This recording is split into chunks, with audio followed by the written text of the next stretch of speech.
Hello, everybody. This is John Michael. It's the 18th Sunday of Ordinary Time. And today we remember, Jesus is kind of inching into the bread of life discourse here, where he begins to call himself the bread from heaven.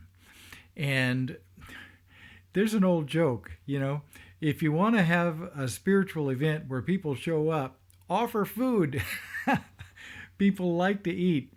So, same thing down in Nicaragua. We often had our food miracles happen when local folks figured out that there was going to be food at the monastery. So, baby, they showed up. Hundreds and hundreds and hundreds of them showed up. So we had to feed them. So Jesus is aware of this, and God is aware of this. So he comes as the bread of life. But seriously, is Jesus your food? Is Jesus your food? Certainly, the Eucharist is the body and blood of Christ.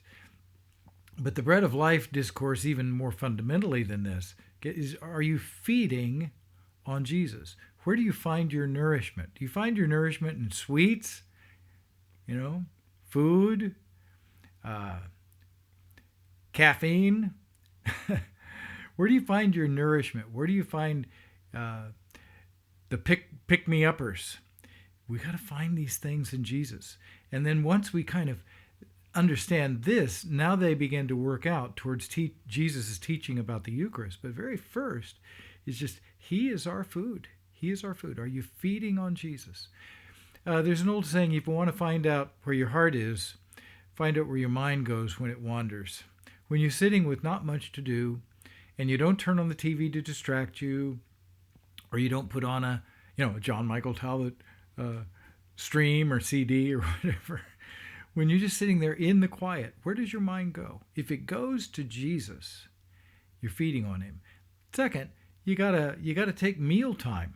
You gotta read the Word of God, read the words of Jesus. You gotta go participate in the Mass or the Divine Liturgy. You've got to actually make an appointment to go eat. So that's my prayer. It's real simple, real fundamental. Are you feeding on Jesus today? Are you taking the times you need to go get your nourishment? I hope you do. I love you guys. All things are possible with God.